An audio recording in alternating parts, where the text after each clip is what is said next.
Shalom Aleichem. Welcome to the weekly Parsha Shia. This week's Parsha is Vayeitze. I have to say that it's one of my favorite Parshas. It's just a beautiful story of Yaakov Avinu handled himself and how he married, how he had his children, and how he ended up escaping from love and whatnot. So let's start the Parsha off. Vayeitze Yaakov Be'er-Sheva Vayelech Harana. Yaakov left Beer-Sheva. He went to Haran.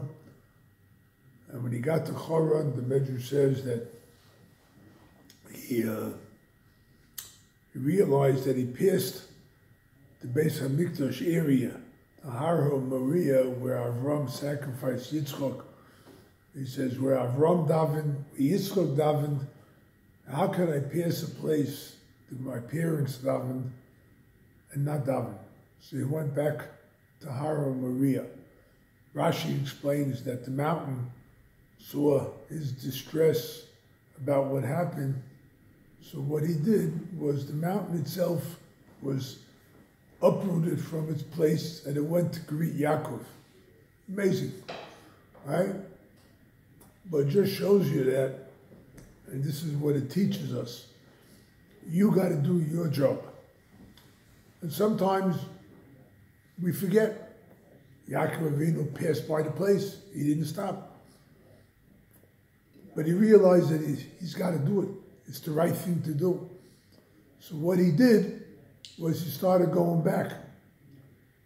And Hashem caused the mountain to come greet him, to come meet him and greet him, so that they did meet each other, they did daven at the place where he davened and whatnot. It means that Hashem will always meet the person. Hashem will always come to the person, bring them what they need. A lot of times we think we need this or that. Doesn't always work. We don't really need it.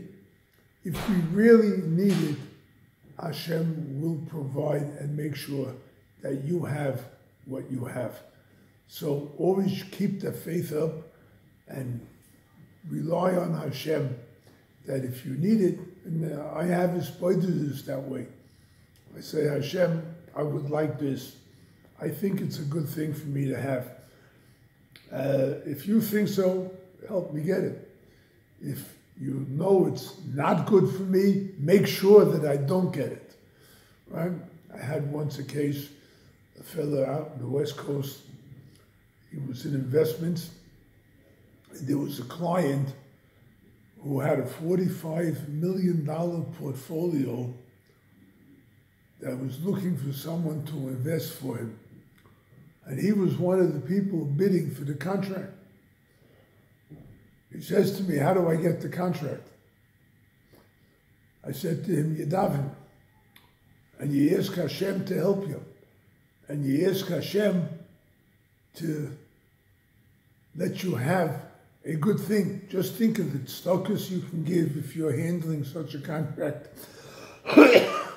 Think of the tuition you could pay for your kids without having to struggle so they could learn Torah and do mitzvahs. Think of how you can run your house for Shabbos. Ask Hashem to help you out to get their portfolio. But you have to remember, I said to him, that a guy with a $45 million portfolio may call you on Friday afternoon in November, December, when Shabbos starts early. He may call you at 3 o'clock and start talking to you about certain investments. How are you going to push off a guy like that? Tell him Shabbos, right? He's not going to understand, right? What you have to do is you have to daven Hashem. If it's good for me, please give it to me. If it's not good for me, don't give it to me. So his face turned like, I don't know how many colors. What do you mean? I should ask that it should not come to me? I said, yes. If it's not good for you, let it not come to you. The next day he tells me that it was the hardest prayer in his life. The hardest prayer. But he davened, if it's good, let it come. If it's no good, let it be distanced from me. And that's the way we have to live our lives. Know that things are good, things are not good. Hashem provides.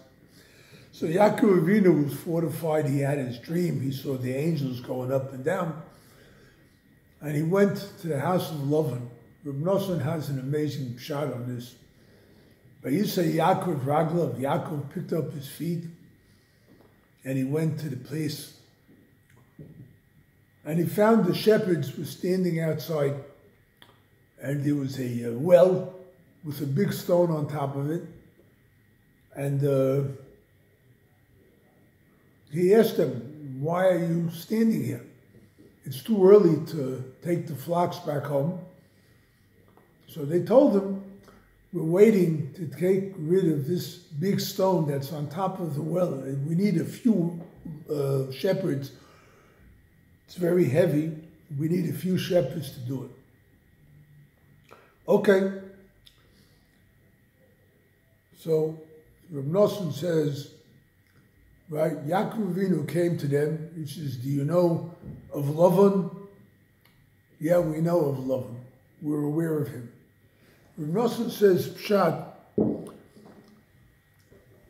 Reb Nosson says, Pshat, that the shepherds were regular people, right? Yaakov asked them, do you know about Lavan? Lavan is the trickster. Lavan is the Yetzer Hara. Lavan is the guy who always makes things look rosy when they're not. And he'll steal anything from you. He'll take whatever he can from you. He'll never keep his word. That's the Yetzer Hara. He's going to make you crazy. And what are they doing? They're waiting to get rid of that big stone that's on the well. The well is the well springs of Torah that have so much advice and so much help for us. And yet, there's a big stone. The Yetzer Hara is on top of it, right? We have to get together. Together, maybe we have a chance. Yaakov Avinu saw that Rachel was coming, so he went and took the stone off them. Reb Nosson explains that the tzaddik has the power to help a person get rid of that stone. If we listen to the tzaddik, we study the tzaddik's words, we learn his svarim and whatnot, then Be'ez Hashem will have the strength to get rid of that stone and find and draw from the well springs of Torah. Now we have the famous story of Yaakov saying, I'm going to work for 7 years to marry Rachel. And he tells Lavan, Rachel bitcha haktana. Rachel, your daughter, your youngest daughter. Why all the conditions? Because Lavan was a trickster. He could take a Rachel from the street, say, this is the Rachel I promised. He could say, this is Rachel, but it's not my daughter. It's my elder daughter. I just changed her name to Rachel, whatever. So Yaakov made all these conditions so that Lavan should not trick him. And Lavan tricked him. Lavan gave him Leah instead. What's the story behind this? What is that whole story? Reb Nosson, Rosh Chodesh, has an amazing commentary on this. It says that Leah's eyes were weak. They were weak from prayer because she was afraid to fall into the hands of Esav. So her eyes were weak, but she prayed. So that Leah represents prayer. Rachel was beautiful. What's the beauty of Rachel? Right? Svarim bring that Rachel is a sheep. You can shear off the wool and it grows back. Shear off, it grows back. Shear off, it grows back. The Torah is compared to a Rachel, a sheep. You could keep on learning it, studying it, coming up with Really, the idea is incredible questions and answers. Excuse me.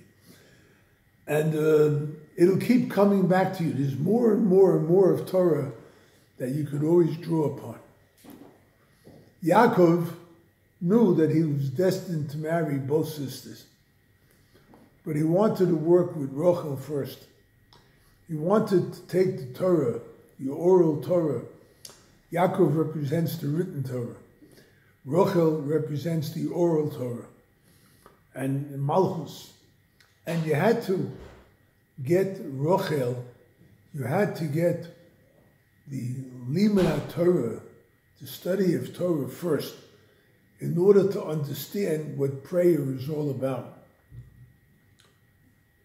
Lavan was a trickster, but he actually played the game the way Hashem wants him to play. He wanted to make it the way Hashem wanted it to play out. Leah is tefillah. You want Torah? You really want to learn Torah? Daven. Have his pointers. Speak to Hashem. Cry out to Hashem. Call out to Hashem. And ask Hashem to give you what the real Torah is about. You can sit and study, but what'd you get out of it? Right? The Torah is the word, from the word moreh, the guide. The Torah is the guide. You want the Torah to be your guide in life? Pray to Hashem, ask Hashem, and that way Yaakov was able to get Leah first, the power of tefillah first, in order to be able to understand what the power of Torah is all about. May Hashem